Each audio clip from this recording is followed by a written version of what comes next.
Okay, January 18th. We are talking today about flips. Usually when you're starting off in the real estate industry, most people, especially if they're younger, most people, they have more buyers than they do sellers. And it's just kind of the way it goes. So you'll be taking a lot of your clients to actually see homes. Also, when you're doing home previews, you're going on caravans or even just doing your own home preview, there's a lot of times you need to be aware of what buyers are looking for, or what to consult with your buyers on. And by the way, this is the kind of stuff that you can easily go ahead and like if you're at, and I've done this all the time, I go to an open house, I'm like, hey, look at this great house, and I do a video. Or I point something out. Oh, I really like this. Or if something's really crappy, I'll do it very quietly so people don't hear. But I'm like, oh my God, can you believe this? This would be something I'd let my buyers know about. Anything like that. The reason why I also say doing video like that, video on Facebook, video by default gets more attention, but video on Facebook as well, your logarithm goes up if it's any sort of video. So just to let you know that if you want to be noticed more, that's the way to do that. The rule of thumb in general things is if it's less than 1 minute of video, 75% of people will pay attention to 75% of the video. So you also then want to make sure you front load a lot of your information, not put it all at the back end. But like I said, if it's one of those things where you're like, hey, I just want to point this out or something, it's one of those videos. So what I did is I put together a quick list of things to follow through, so you don't just watch me talking this whole time, of what to be aware of if a home flip is bad. Now, this has to go with any sort of workmanship, but the flips, it really comes out in. And I've seen a number of flips. Some are very good. I've seen a number of flips that are very bad. So I'm going to point some of this stuff out.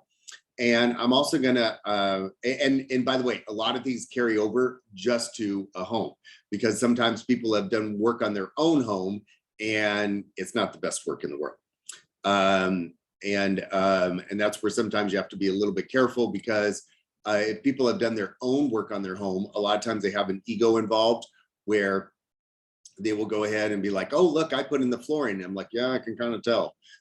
So you got to be a little bit careful, how you word things and so on, of course. So these are some things that we're going to go through, and I'm just going to go ahead and start talking about it. So flaws in new flooring. I'll give you an example. And the reason why I mentioned the idea of sometimes it can be a homeowner. Last year I had a buyer buy a condo, and the former owners put in their own flooring, and it was fake hardwood floor. But in the hall, you could feel it go down a little bit. Like as you're walking, oh, it just went down a little bit, and now it's coming back up. And so that's a concern, obviously. And it could be a number of things. It could have been like, a lot of times when you're putting down flooring, you have to put down more subfloor or something, and the subfloor wasn't put down, or they skipped a spot.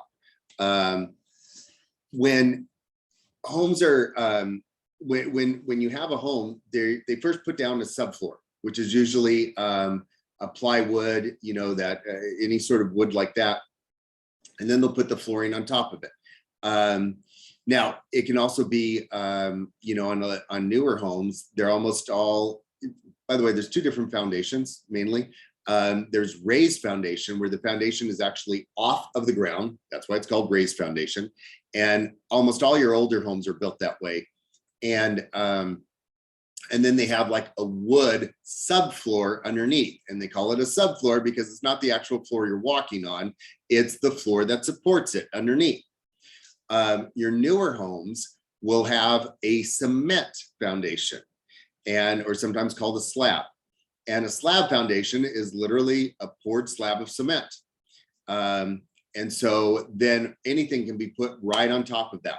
There's a difference between the two. The reason why I'm going into detail on this, I'll give you a reason. When you're working, like my home, I have a mid-century modern, and so I have it's a raised foundation, and all of my flooring, the subfloor, is wood. And back in those days, they actually used like 1x10 pieces of wood that went through. They didn't use plywood. But regardless, wood, then in my most of my home, except for the kitchen and bathroom, it's all hardwood flooring. So it's all oak, and I've had it restored, so it's really pretty. But and so that's a flooring that's on top. Okay, great. You'll hear at times when you're in homes like mine, a little bit of creaking, you know, that sort of thing. That's all no big deal. That's just the natural wood, just that little bit of movement. Okay, that's fine. However, when it comes to like the kitchen and the bathrooms, if you put tile directly on a flooring like that, that has that just even a little bit of give, tile doesn't give. So what do you think the tile does? It's gonna break. Yeah, exactly. It's going to crack.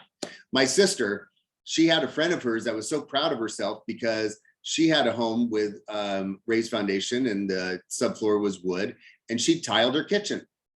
But she put the tile directly onto the wood. Well, a few months later, the tile started cracking all over the place. And then you end up with a huge mess because you have to use like mortar. You have to use mortar to kind of like nail down that top, and it bonds it to there we go. It bonds it to the concrete. So for instance, in my home, I put in tile myself in the kitchen. So you have to lay what's called a wafer board down. And that wafer board is like literally a cement slab, and they come in usually 8x10. And so you take those things, and I mean, it's not like drywall. I mean, those things are cement. And so you lay that down, and then you have these screws, and you screw that all the way all over the place. That way it's basically bonded almost to the subfloor. Then you can put your tile on top of that, because that wafer board is not going to give it all. That is solid. So then that makes it so where you can put the tile over it, and then the tile's not going to give, and then it's not going to crack. Why am I telling you this even? Well, because when you go into older homes, if there's any home like mine where it seems like in the bathroom or in the kitchen, you step up a little bit, that's why. If it goes up, like let's say 1/2 inch or more, that's why, because they've had to put in that wafer board so they could put in tile. Because originally, when a lot of these homes were put in, if they didn't put tile in the kitchen initially, then they put in something else. And, you know, like my home, it was fabulous linoleum when they first built this place. So they weren't worried about it not giving. That's one thing. Another thing is that in my bathroom, it was tiled. But when they put the tile, the stuff they put in between the tile and the subfloor it was good for the time, but it wasn't really that thick, and it wasn't made for long-term wear. So after after a while in my bathroom, you could tell that the tile was cracking because there was an area in which the flooring had kind of given way, and it was also in the bathroom. And over the years, there had been times where the sinks had leaked a little bit, I guess, and so it made the wood a little bit soft, which meant everything had a little bit more give, and therefore the tile cracked. So that's one thing, because when you see a lot of times a flipped home, you're going to see homes any age, but especially homes that are like older, you know, let's say built in the 20s, 30s, whatever. All of those ages, you're going to see when they're going to put in new flooring, what they're going to do, and if they do it quick and dirty or not. So that would even be a question you would go into. Let's say somewhere you were to flip my home, and you walk into the bathroom, and you notice that, like in my bathroom, it is flat going in. You don't go up at all into the bathroom. Well, it would be a very good question to ask. Well, I can see new tile has been laid. Was there a new subfloor put in? And was it the subfloor that should be put in, because I did have my bathroom retiled, and I had this beautiful tile put in. But when the guy put in the tile, he had to put in brand new wafer board subfloor. And in the bathroom, because it was a bathroom, they allowed for that extra dip down. So when he put it all in, everything is level. But those are some questions to ask, you know, and those sort of things. If you discover it's a slab home and there's issues in the flooring, then that's even harder, because then it's like, oh, is there a crack they're covering up? What is going on? That can be even a little bit more tough. If you go into a home and it's carpeting covers a wealth of flaws. So that's one thing that's going to be a little bit tougher to figure out. But that's one of your first like go-tos when you walk in a home and you look at the floor and walk through the house. You know, if you're walking through the house and you discover like, hey, it's kind of dips over here. Hey, you know, I'm having, you know, this doesn't seem to match. Or let's say the patterns don't match. All of those things are little tips. You know, all those things are little things that tell you. Also,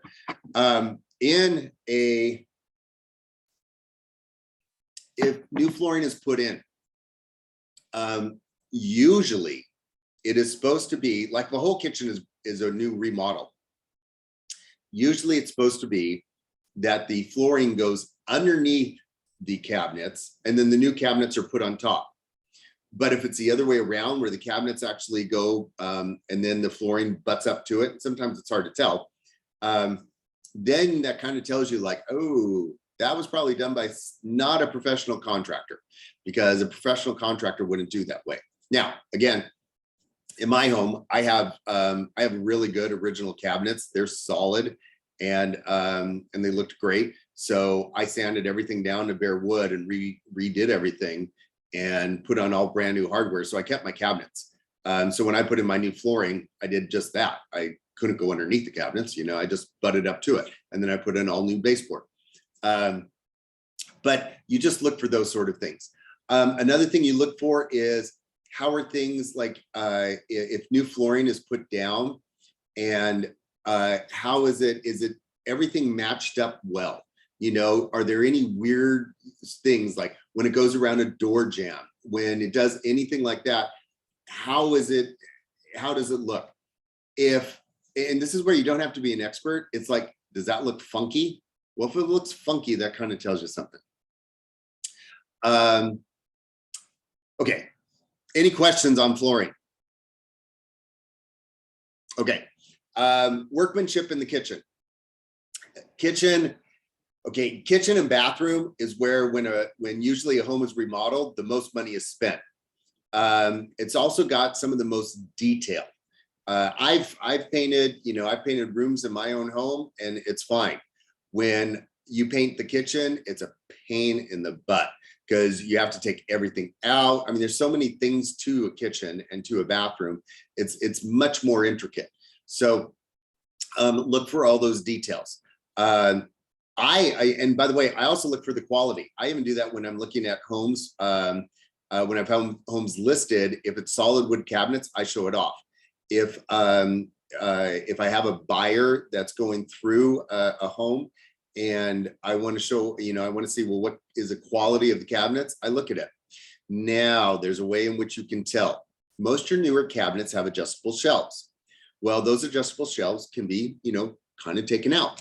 Well, if you take out an adjustable shelf and you look at the side of the shelf, you can see, is it pressboard or is it wood? And that'll tell you the quality that was done. If it's pressboard, doesn't mean it's going to be a horrible kitchen, but you just know the cabinets are not made that well.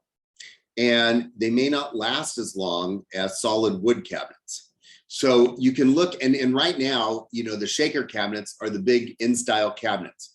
Well, when you just look at a shaker cabinet, it may be solid wood or it may not be.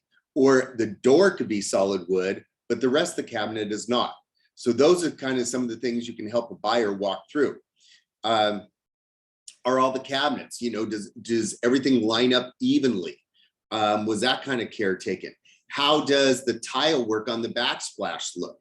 How does the countertop look when it's butted up? What about the caulking that was done around it? What about the grout that was used? You know, again, all of these little things kind of point out to you, okay, you know, what does that look like? How does it look? Are the door pulls all straight? You know, there's a number of things that you can check in the kitchen. A lot of times, you know, kitchen layouts are pre-done. Like I have what's called a galley kitchen, which means it's a long kitchen. And my oven is on this side, and then the refrigerator is on the other side, and then the sink is over here. Well, if somebody were to flip my home and they wanted to redo the kitchen, most of the time, if they do a quick flip, they're not going to move any of that stuff. That's okay. I'm not saying that that's bad, but you want to kind of see like, okay, is anything in an awkward spot? There's a home that I'll be listing later on in Whittier where the refrigerator goes, it creates this pocket cubby hole that's just a weird pocket cubby hole, and there's not much you can do with it. And there's even cabinets that are there, but it's like you would, you know, I don't know, put in maybe your Christmas stuff in there because it's going to be hard to get to on a daily basis. So you want to look at the layout, you want to look at the craftsmanship, you want to look at the quality of the things that were purchased. I will pull out the drawers to cabinets, and really good cabinet, you know, the higher end ones, they'll have like the name because it's solid wood. And a lot of times they'll use a branding iron, and they'll literally brand the side and just have it on the side. And I've taken buyers through a home and like the cabinets look great and they did the soft close and everything. But when I pulled it out, it's like, oh, look at that. That tells you that is a really nice high-end cabinet. So you can look for all of those little things. And at what point, at what point, you know, how much money was willing to be spent. I had, this is where I'm gonna, in a number of these, I'm gonna bring it up. I had a client 2 years ago sell 2 flips in Whittier. The homes were actually family homes that were rentals for years. And when I looked them up on, you know, Google Maps, oh my, they were like really bad, really, really bad. Well, he flips apartment buildings in Washington State for a living. And so he wanted me to sell the homes, and he brought in the contractors and they totally flipped the home. And overall, the flip was a really good flip, you know, sort of thing. And you could even tell on some things, like there was where he put in the oven, it ended up that he didn't want, because it was like all open concept, but then right in the middle of like the bar where you would eat and it opens into the kitchen, that's where the oven was. It wasn't against a wall. So you would have a hood that would come down and would kind of break everything up. And he didn't like that. So he went for an oven that had the fan that was built in. So when you turn on the fan, it sucks it down. It doesn't allow things to go up. Well, to do that, that meant that he had to put in extra ducting underneath, and he had to pay more because usually those ovens cost more. That's kind of a tip to the buyers that, hey, the seller invested some money in this. He didn't go the cheapest route possible and just put any old hood there, you know, that he could get. Oh, that's a $99 hood. That looks good. Let's put it in. You know, he didn't do that. He actually went and like, let me think this through. What would be better? How would that look better? So that's one of those tips that like, okay, that kind of tells you. Now, even though he was willing to do those things, the contractor, I had a little bit of an issue with, because I was a listing agent, and the contractor sometimes went cheap on a few things. And there was even at one point when they put in the cabinets, somebody mismeasured the cabinets, and where it went in at the corner, the one door wouldn't open because the other door was so close to it, it prevented it from opening. So instead of fixing that, they literally took the pole off, screwed in that door, and then patched it up and painted. So then that way, that whole space that went in there just could never be used. And that was the fix. So if I was advising the buyers coming through that home, I would kind of point out that's a little bit odd. Now, is it going to make or break the sale of the home? No, but it is one of those things just to be aware of. Another thing that will tell you a lot in the kitchen is open up underneath the sink. It's almost like you have a mini view to the basement and maybe what they did by looking underneath the sink. That'll tell you, is all the plumbing new? Is it a mess down there, or is it cleaned up? Because usually underneath the sink, you'll have your dishwasher hookups. You'll have, if there's any water purification systems, you have it there. You'll have your garbage disposal, and you'll have all your wiring and everything for that. If you have, and again, if you have a dishwasher, that'll include usually many times you'll have your plug in there for that. You'll have an air gap. An air gap, by the way, is the thing that literally allows air to go in. So when the dishwasher drains, it can drain properly. You can have all that stuff in there. So that'll tell you a bunch of information. Now, it's not like, do you have to identify each one of those things? No. You know, I have my own home for years, and so I've worked on a lot of stuff, so I know what it looks like. But even when I first started in real estate, there was a lot of stuff like, what is that? Because I just didn't have it in my home, so I wasn't used to it. That's okay. But does it look clean? Does it look neat? Or does it look sloppily done? That'll tell you that kind of stuff. I'm also a little bit like, what brand and what grade of appliances did they put into a flip? Is it a good one, or is it one that you know, they went the cheapest that they could? And it doesn't mean they have to buy Viking or Wolf appliances, but it does mean, like, okay, if they put in appliances, are they like, I've been in a place and they were Samsung or GE, and it was their gold edition or their elite edition or whatever, and I pointed that out. Ooh, they put in really nice appliances. You know, that kind of tells you they were willing to spend the money when they did the flip. So those are some of the things, you know, to look at as well. The care that was put into it. I sold a home in Downey that was a flip, and he every little detail, every little thing he paid attention to. And you could tell, you could walk into the house and you could look at every little corner, every little nook and cranny in the kitchen. He paid attention to all of that kind of detail. Okay, any questions about kitchen?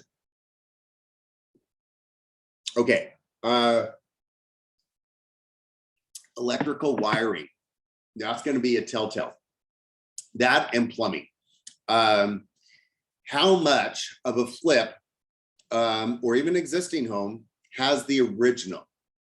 And I can tell you some good and bad things. My mom has a 1948 home, and she lives about 5 minutes from me. So her home isn't considered a mid-century modern, but it kind of, you know, falls in that same genre. My home here, we have had all the plumbing replaced. And so now all of my plumbing is copper, and all of that's been redone. Great. On a flipped home, you kind of want to see the same thing, because that means if they flipped a home, at one point they were tearing things apart and opening it up. That's when you want the plumbing replaced, because it's easy to do. My sewers, same thing. All my sewage is brand new. So all of it, we don't have any problems with our drainage, because trust me, for years we did. And that's one thing, that's why you want to look for that. But all of that is brand new. And so that's one of those things to look for. Usually when you look at, you know, the galvanized that was put into a home, like was my age, there was a difference, by the way. The galvanized that was used before the 60s was a really good galvanized, still galvanized, but it was a really good high quality galvanized. So it ended up that the lifespan of that was supposed to be about 50 years or so. But the galvanized that was used in the 60s, not so much. So that even had a shorter lifespan. So that's why when you see a home that's somewhere around my age, you know, my home's age or more, you definitely want to pay attention to the plumbing. You know, is it copper? What is it? That sort of thing.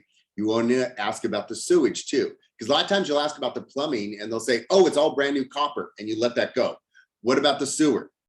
Because that's going to be the drains, and that could be a major headache if that's not, if that hasn't been upgraded. The reason why I bring up my mom's home, in my house, I have all the original electrical. I haven't replaced the electrical in my house. Now that means that most of my outlets in the original home, that I've had some places that I've had work done on the home too, so they put in brand new electrical. But in the parts that has the original, I don't have grounding plugs. And there actually is 2 plugs that I manually ran a ground wire to. So that way, when I plugged in all my computer stuff, I knew it was safe. But in a home like my age, well, that's the way it is. But my electrical, if you were to open and close my boxes and replace stuff, which I've done plenty of times, it's fine. You know, there's nothing really to be worried about. My mother's house is a different story. Her electrical on some of the items is a little bit fragile. The plastic that wraps around her copper wires, like in her bathroom when I replaced it, was so brittle, it was almost falling apart in my hand as I was doing it. So I would take the wires out ahead of time, just a very little bit, and I would literally wrap it in tape. And then that's when I put in her new lighting fixture, because then even if it cracked, it wouldn't fall apart, and then everything's still protected, and I still knew it was safe. So in my house, if I was looking at that, I would definitely have the inspectors look at, okay, tell me the electrical. In my house, they would be like, okay, the electrical needs, you know, it's the original, but it's fine. In my mom's house, an inspector would probably say, yeah, the electrical needs to be swapped out. It's way too old. So that's one of the other things. In the flip, by the way, and when the home gets older, we have wires that run all over the place. So you could have an old security system, you know, oh, you have multiple security systems put in. Well, they ran wires every single time. And when they stopped the security system, it didn't mean all the wires went away. So a lot of times you have those things laying around. A lot of people now, you know, they may have an Amazon alarm doorbell, but the standard doorbells, like I still have in my house, I have all the original wiring, you know, that because I have my original doorbell. However, I've had to change out my transformer, because my transformer, back when they built these homes, I know I'm giving you a lot of information here, but that's the way it is, was 6 volt. Well, now they're 12 volt, and all the newer ones require 12. So I put in a new 12 volt, which means the wiring that was all for 6 volt is still there, but no longer being used. I had to put in new wiring for the 12 volt that went in. So in a lot of homes, you have all this wire that's left over. Not bad. It's just, you know, it's just there. It kind of like, okay, how good, how is it causing a problem? For example, one of the homes in Whittier that I told you was a flip, it was a Craftsman home, and it was built in 1922. And so it had gone through a number of electrical things in that time. And there was even an addition and so on. So when the inspector looked, the inspector saw some wires hanging, and it just noted, and they're going to do that. Hey, wires are hanging, you know, no longer being used, but they're just hanging there. Well, the buyer, she was all concerned over that. Oh my gosh, there's wires that are hanging. So there's wires that are hanging. You know, you kind of have to look at it and realize, is that a big issue or not? And now, again, if there's literally a box and there's 2 open wires coming out of an electrical box, yeah, that's something to be worried about. But you got to take that all into account. And some of the craftsman and workmanship, you know, that I'm talking about also goes with the electrical wiring. What if underneath the kitchen sink, they have a plug in there for everything, but they didn't put a faceplate on there? That's a little bit of like, why didn't they pay attention to that detail? Because that faceplate kind of protects all that wiring that's in there, and you're right below a sink. So I'd be a little bit concerned with that. Those are the kind of things you pick up on. You know, those are the kind of things you look at and you're like, okay, what's going on here? Anything about a wiring, plumbing? Okay. By the way, I just had a new roof put on, but I knew this for years. I have an asphalt roof, and so and I put on another asphalt roof. By code, you're only allowed to put, if you have 1 layer of asphalt, you can put another layer on top. You can't put a 3rd layer on top. And how did I know that? Well, because in my 20s, when I first got my house and didn't have a lot of money, I did put a 3rd layer on top because I needed a roof and I didn't care. But it was not according to code. Well, right now we just had a new roof put on 2 months ago. And they literally had to strip all that old roof off all the way down to the original wood. And then they replaced wood and blah, blah, blah. And they put on a brand new roof. Yay. All that to say, usually in a flip, they're going to put in a brand new roof. And you would prefer it to be all brand new. You prefer it not to be on the layer that's below it, because that means that they kind of went a little bit cheap on that. And if they went cheap and easy on that, again, what else did they go cheap and easy on? And I even tell this to whenever I list homes with any of my clients, and there needs like little mini things, like let's say there's a faceplate and it's missing a screw. I'm like, we need to get a screw in there. I'm like, I had one where it's like, well, the screw didn't really hold. I don't care. I literally crazy glued a screw onto there, because some people won't notice that, and that's fine. But other people, and a good example is my mom and her sister. My aunt, her sister, she would never notice those things. She'd be like, oh, look at the windows, and that would be it. My mom, she'd notice the screw. And a lot of people, if they notice that screw, I'm one of those people too, I always think, well, what other maintenance did they not do? What other things did they not keep up on? And so, and you're going to do that if you're helping buyers go through things. What else did they not pay attention to? And especially if it's a flip, they should have paid attention to that. Some contractors, when they're working with their subcontractors, they'll go for the cheapest price possible, and they'll just grab, you know, somebody, whoever they can. Now, my contractor that I use for a lot of stuff on my house, like the guy, he's the one who put on my roof. He's really good. Even when he brings people in, they're usually really good, so I don't worry about it. But not everybody is that way. Well, if that's the case, then if you're doing that kind of stuff, that's when you see a lot of that stuff just falls through the cracks. And that tells you maybe what else fell through the cracks. That's another thing you want to pay attention to. Okay, so doors and windows that don't work properly. Oh, huge pet peeve.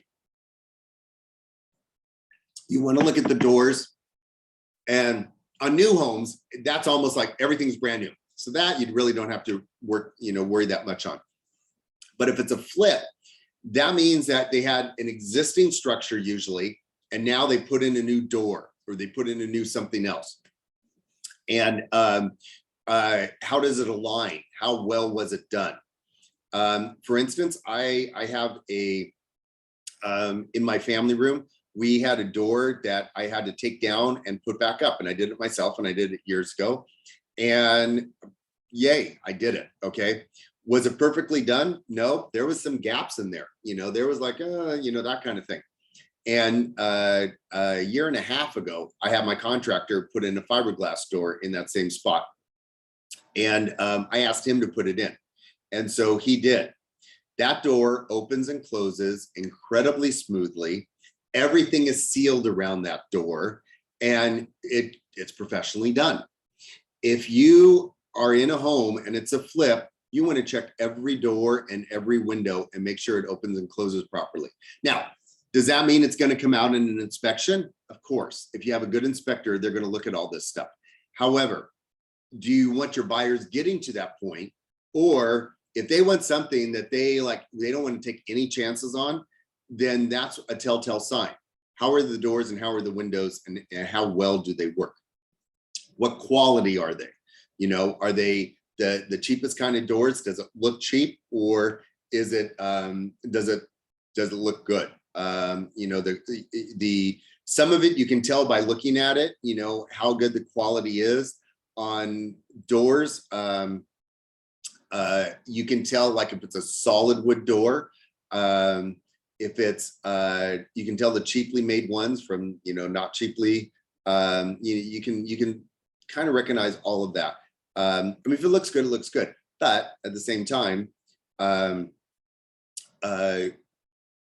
pay attention to the quality and how well it's been done. You know, that'll tell you how much they paid attention to detail. By the way, I did replace my front door when we repainted the house. We took it down, completely sanded it down to bare wood, blah, blah, blah, blah, blah, blah, you know, all that kind of stuff. Got it up at midnight that night because it was dry. Did it during the summer, so I made sure everything was dry. And I did go very well, perfectly lined. So I'm proud of that, but I took a lot of care and it took a lot of time. And that's the kind of stuff that you're looking for when any work is done on a home. Mismatched metals. This is a huge pet peeve of mine. Oh my God. And this tells you if they went cheap. Mismatched metals means, what about the finishes? If a home has been flipped and it's been done well, they're going to make sure everything matches. So like everything is brushed nickel, everything is either chrome. Those are the two main ones. Sometimes you see brass, you see pewter, and you see oil rub bronze. Those are the ones that you see a lot of right now. But does everything match? You know, does I mentioned that I did a home in Downey that was a huge flip. It was a 2-story, and everything was oil rub bronze. That also meant that he purchased all of the fixtures in the kitchen, the water fixtures was oil rub bronze. That in the bathrooms were all oil rub bronze. All of the pulls, all of that, you know, so on. It wasn't the idea like, well, let me just get this, and what do we have extra here? And that one's pretty cheap, and that one's pretty cheap. Oh, this is chrome, this is brass. You don't do that. You know, it does everything match. It's also a pet peeve of mine, because when I was growing up, my family kind of tended to do that. Oh, we'll just put a new doorknob. I like that new style. Let's put that on. So none of the doorknobs in our home matched unless they were all the original doorknobs, because when they built the homes, you know, they all use the same ones.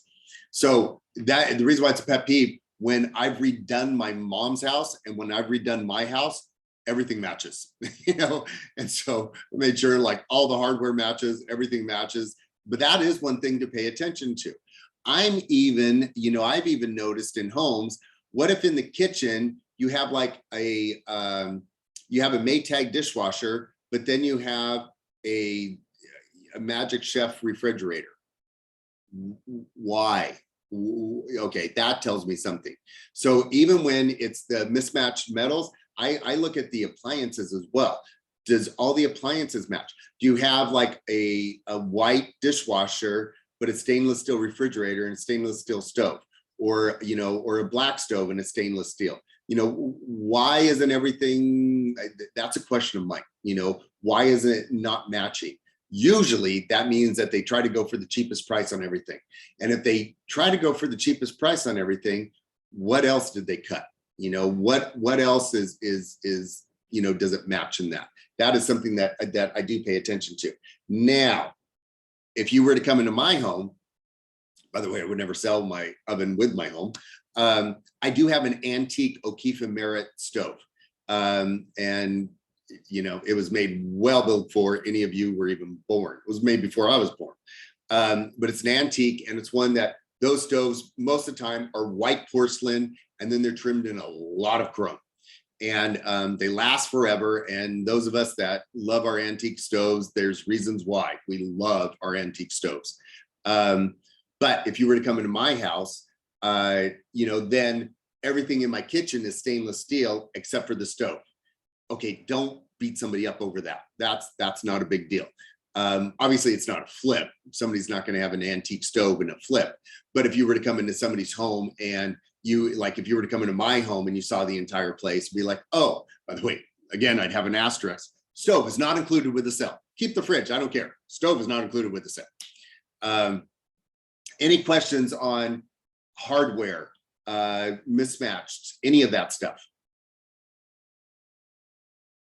Okay.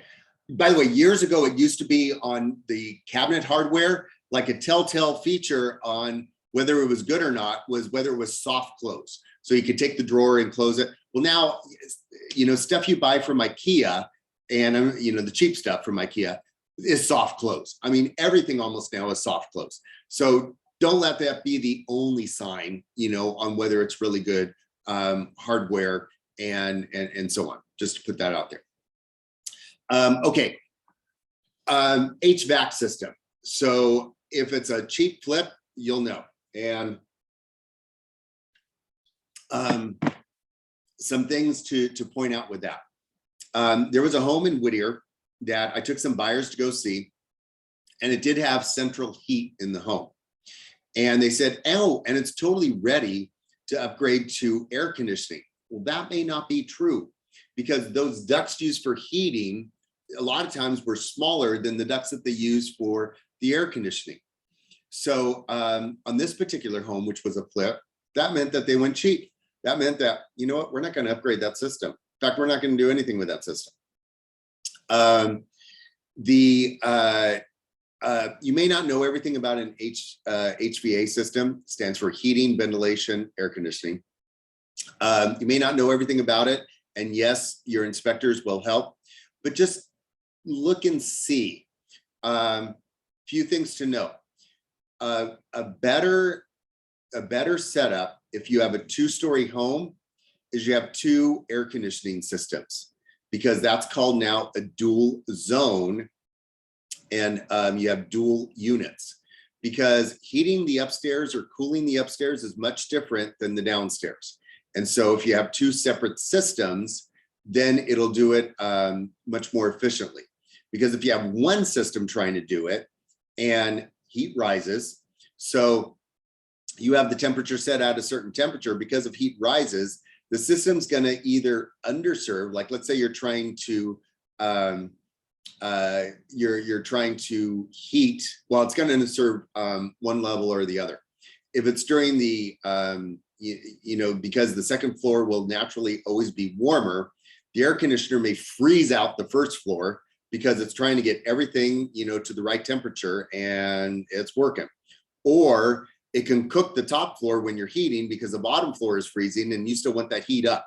So if you have the dual zone, it keeps everything more, and it, you know, whatever temperature you set for each zone is more where it's going to be at. Another thing is look at like the quality on an HVA system. The outside units usually have a lifespan of about 20 years. So if they have a lifespan of about 20 years and you're looking at a system that looks pretty old, well, then they may not have upgraded the air conditioning system. And that's something to let your clients know, hey, they didn't spend the money on this. And why didn't they spend the money? You can even test it, you know, and again, an inspector is going to test it, but this is stuff for you to also look for. And, you know, if you find it out ahead of time, even before you make an offer, it may be something that your clients may want to pass up on. But there's a number of things that could be. What if you have a large room and it has a small vent? And for instance, I have a large family room and it's open beam. And my family room has a vent that's twice as large as any of the other vents in the home, simply for the fact of it's a lot more that has to be cooled down or heated up. And because of that, they put in a bigger duct, and that's what should have been done. It cost them more. It cost a little bit more because if you look in my attic and you see all the ducts running all over the place, they had to make sure that they had a big duct hooking up to the family room, where the rest they could run off of something else. So that's the kind of stuff you want to pay attention to. Any questions on the HVAC systems? Okay, safety features that aren't safe. What do we mean by that? The stuff like your smoke detectors, your carbon monoxide. Those are the big boys. But anything that looks like that. Did they use the cheapest one they could find? I mean, you can go on Amazon and find some really, really cheap ones, but how good are they? In fact, I sold a home recently, and in Whittier, and it was a nicer in home. We sold it for 2.64, and just beautiful by a number of things.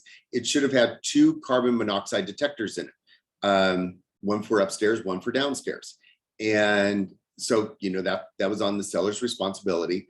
I went and I bought really nice carbon monoxide detectors, the ones that had the actual digital readout. So it wasn't just a warning going off. It's like you knew how much carbon monoxide was there. And of course, the warning would go off if it got too high. But it would go ahead and it would let them know that. I did that as a gesture, even to the buyers, to let them know, like, hey, we're really making sure that you're getting, you know, the best possible home that you can get. And so we put that extra time and energy into it. Now, that doesn't mean that, you know, if you go in a home and it's like, oh, does it have to have a readout? But just, you know, you can pay attention. Did they go the cheapest route possible? Or did they put in, did they put in good ones? If you were to go to Lowe's or Home Depot and buy them, you're just going to end up buying, a name brand one by default. And so that would be good. You just want to see like, okay, are those safety things, are they in place? Are they the way they should be set up? Safety features also can be electrical. In a bathroom and kitchen, anywhere where there's water and electrical, they're supposed to have a GFCI plug. And a GFCI plug is one of those plugs. Usually you'll see a little button in it, and it's one that they will trip for any reason if something seems like it's unsafe. There's a little bit of a short, anything like that, boom, they instantly trip. That's why it's a safety feature, because you're around water. Okay. What if they didn't put them in? Or it seems like they went, like I said, a little bit cheap on that. That would be something that would be a concern. That would be something like, okay, well, what about these things? Now, if you were to look at in our family room, we have a bathroom that was a half bath, and I expanded to a 3/4. And we do have a GFCI plug. However, I said I wanted on the wall dual plugs, that's on the one side, and one has got built-in USB. So we have 4 plugs and then 2 USB plugs. Yay, none of it's GFCI. However, if you look on the other wall, and it's kind of a hidden spot where we have another plug, that one is GFCI and it's wired to this one. It actually services those 4 plugs, the 2 boxes, it services those. So if anything were to happen with those, it trips the original one that's on the other side. Just understand that's how electrical works. But if it looks like any of that is cheap or old, like if it's an old GFCI, that's the kind of stuff like, why didn't they put in a newer one?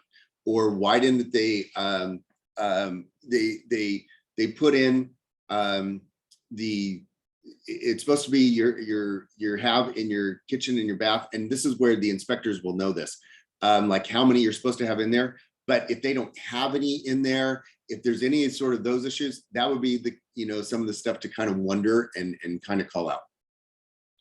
Any question on safety issues? Okay. I'll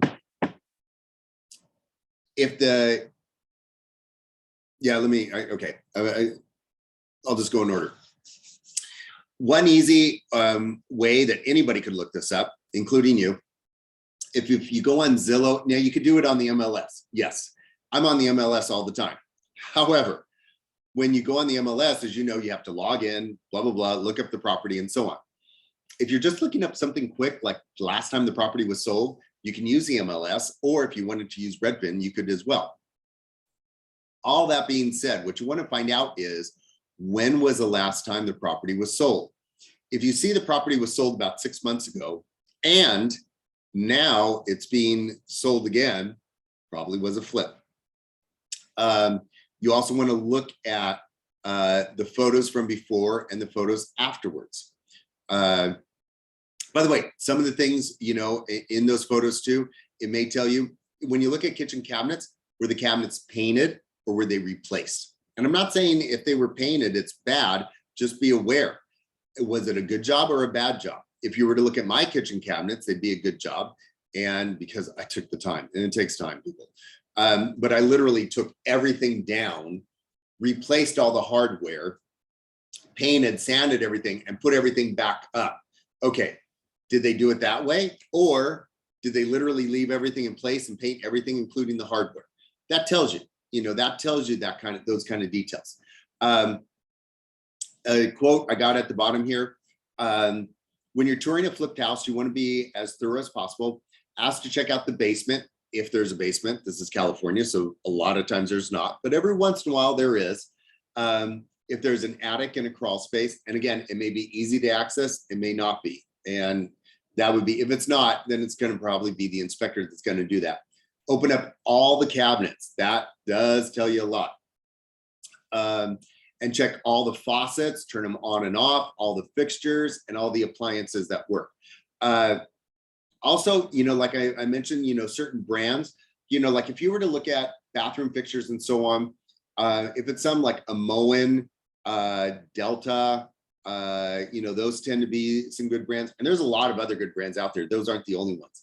But, there's some that are known to have Glacier Bay. They make a ton of things out there. And you could see this lovely faucet that's all plastic. And you're like, but it looks like chrome. Yeah, well, if you tap on it, you realize it's just chromed plastic. And you want to be aware of that. Yes, does Glacier Bay sell ones that aren't that way? Yes, they sell solid ones that are solid metal. But that's the kind of stuff you want to pay attention to. That's the kind of stuff you want to see.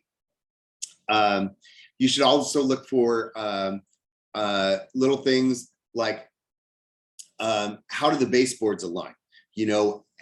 How is all that done? Usually the baseboards have been replaced. How do they look? Do they, what is that kind of detail? What is that kind of craftsmanship? I can tell you, my mom's house and my house, they're great examples. When I have my floor refinished, we used to have a heater, one of those floor heaters. And when we had the HVAC system put in, they removed the heater, and I had my contractor come out and I said, hey, I need that, redone. So there's a perfect little rectangle. And at my mother's house, she had the same situation. So the person that did her place, they literally replaced the little rectangle with hardwood. So yes, it's hardwood, but you can see the original basic square or rectangle where the original heater was. My contractor said, this is what we'll do. All the little pieces, because hardwood floors are staggered, they took out all the little pieces that were around that, and then they re-staggered everything, or I shouldn't say redo it, but they placed all the wood in so it was staggered even around. So there's no rectangle. There's no like, oh, we set a new floor in. So you look at my my living room and my hallway where the heater was, you can't tell that part of that floor has been replaced. You go to my mother's house, you can tell. And that's just one of those little things that kind of tells you how good was a workmanship, how good was that kind of stuff that was done. I went to a home, this was years ago in Whittier, that was a really bad flip. And I did this simply for touring homes, doing the video and posting on social media. So, it was getting my name out there and like, look at what I'm noticing on homes. By the way, it buys you a lot of credibility when you do that kind of thing. Hey, if you notice, this is really, you point something out. This is that, blah, blah, blah. Great. That really does help. I go into this home. And by the way, I did have buyers looking for a home like this. So I saw it and it just came on the market. I'm like, oh, this is great. Well, let me go check it out. I went to go check it out. The roofing, they had put on press board, and parts of the roofing was literally falling down. So they put press board to kind of take care of that. But you could tell, I could tell it was press board. I could tell it was that thin cardboard stuff. So I'm looking at that going, oh my God, that's not going to last. That's going to come apart in no time. Another thing you want to look at is paint on older homes that have been flipped. Did they paint over bad paint? Or did they paint the way it should be painted? Because, for example, my home is built in 52, so my home is 70 years old. So because of that, there's multiple layers of paint all over this house, okay? But every time it's been painted, like anywhere the paint's been peeling, we've sanded that down and we fixed it. So then when you paint over it, it looks good again. Well, a cheap flip, they're just gonna paint over it. And you can tell, and this is one of those homes, you could like see bubbled paint that's been painted over. And if you were to press it, it probably all would fall off. And that tells you it's a cheap flip. You go inside this home. Now, does it present well? Yeah, presented great. But you looked around and you're like, well, wait, it looks like when you really start looking at it, everything used in the home was the cheapest thing possible. There was, you go into everything, there was some mismatched stuff. There was things like, oh, in the bathrooms, they used a mixture of brass, the old gold stuff that's not even around anymore, and chrome. And like, okay, none of that stuff matches. They had the old original water heater that you could see rust coming out of. It was like, oh, why didn't they replace the water heater? There was a number of things like that. You could tell when you go into a flipped home a lot of times, and this is again, even, you know, a home that's for sale. But you can tell if you really dig into it, are these things, has it been made to look pretty, or when it was flipped, was it done well? You know, did they put in quality things? Doesn't mean, by the way, it has to be top of the line, but just was quality work done? That will tell you. Another thing on this home, and this is something that I'm not an engineer, so I wouldn't have known, but you walked in and it was this huge open floor plan concept. And you saw this little beam at the top. And it was like, oh, wow, that looks really cool. Until while I was there, an engineer showed up and he looked and he went, oh, that's against code. I was like, oh, is it? And again, I didn't know this, but he told us, he says, whenever you see this, obviously this home, because it was an older home, was never this open before. So they opened all of this up. Well, there was most likely a wall here that was supporting that beam. Now they've removed all of that. So if there's an earthquake, that beam probably doesn't have the structural engineer to hold up, and something's going to happen in the kitchen, because there should have been placements on the side. There should have been something else done. And so that, all of these things combined, this home was like, oh, you don't want to buy this home. This is something that you don't want to get into. And again, homeowners sometimes do cheap and, you know, things and so on. And that's when you pay attention to that. My grandfather, who my mom's dad, who I adored. I loved my grandfather to pieces. If he worked on the house, which was rare, because he was more the type, if it broke, he worked on it. But if it needed to look pretty, he didn't care. So, but if he worked on the house, it was done right. And you could tell it was done right. However, he was an example of, he would go to the store and just buy a doorknob and it wouldn't match. So that's a situation with a homeowner. Don't let that, you know, if you have a few doorknobs that are mismatched, but everything else looks like, oh, it was handled okay. Okay, then obviously you take everything in consideration. But these are some of the things to look overall at and figure out, okay, is this the kind of stuff that is gonna be a problem? You know, what are some of the things that need to be done? Again, I mentioned the home that was the Craftsman home in Whittier. There was, in one of the bedrooms there, it looked like it was probably put in the 60s or so. There was a vent pipe for the sewage that went all the way to just into the attic, didn't even go outside. And you could tell somebody did an ad hoc thing and it was still in the closet. Well, this is the thing that we had to tell the contractor, dude, you need to remove that, okay? And it was like, oh, okay. And he kind of didn't even understand why. It was like, no, that looks terrible. And it's something that's not even needed now. You know, so that was something we had to get taken care of ahead of time. And now, yes, the contractor was kind of being lazy on that, but the seller and myself, we made sure it was done right. So those are some of the things that you're going to look for. And unless it's a brand new home, you're always selling a used product. So because it's a used product, it's not going to be perfect. You're always going to find something that's going to be off. You know, there's going to be a nick here, there's going to be a ding here, that doesn't line up properly. Of course, you take all those things in consideration, but you want to make sure though that when it's a flip, you kind of keep your eyes out on what are some of the things, especially if it may be big boy things. If it may be things that like, oh, that's going to be a major ticket later that may cost us. You know, there's some things that you can look at and like, okay, that's no big deal, I really don't care. That's no big deal, I really don't care. Oh, they put in just what we call builder's quality lighting fixtures, where the lighting fixtures look nice, but there's nothing spectacular about it. You're like, ooh, that's great. That's okay. You know, if it's builder's quality and they did a good job, that's fine. But you just want to pay attention to those sort of things and make sure like, okay, does all this, are you seeing a number of things? Are you seeing, you know, does any red flags go off? And don't be afraid that when you go with your inspector, when your buyer, after they make the offer and you actually have the inspection, you point out some of these things. Hey, can you just make sure you do this? I do that all the time. Hey, can you make sure you check that out? By the way, can you make sure you check, you know, this out? Hey, I want to make sure that this is working okay. You know, I ask all those questions a lot of times ahead of time.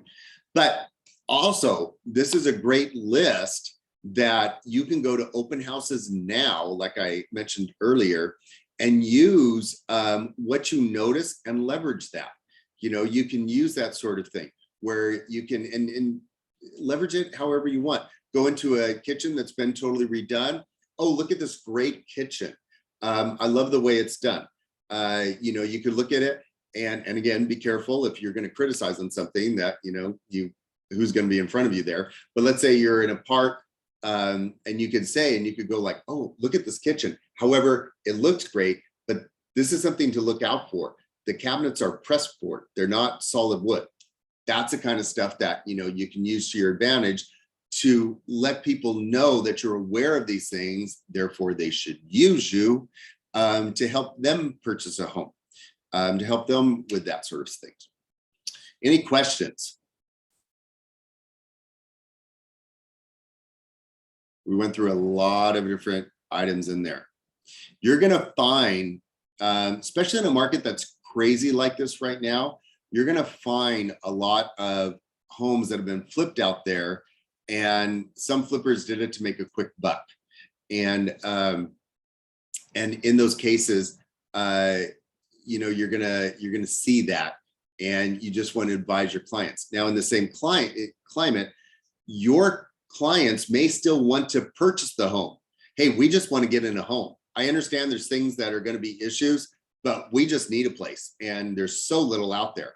I heard a national statistic from Brian Buffini last week that in 2021, this is national, the average buyer took 8 weeks to purchase a home and only was able to see 8 homes in that time. But that's 2 months. You know, it takes them at least 2 months to purchase a home. Oh, and in that time, I also want to say they made at least 8 offers. It was 888. They made at least 8 offers, which that's a lot of offers to make. So in that, you know, they're looking at a lot of these homes. They want to buy it. But if you're the authority that can just help them with these sort of things, like, hey, these are some things to pay attention to, then that's what can help them to make an informed decision, because that's what you're helping them do. You know, if they want to take something on, have at it. Just help them to make that decision and educate them. And that's what you're there for. You're there as an advocate for them. You're there to help them along the way. They're the ones making the decision. Thanks for paying attention. If you have any questions, or if you see a really bad flip, let me know. And look forward to seeing you next time. Bye, guys. Thank you. Thank you, Rob.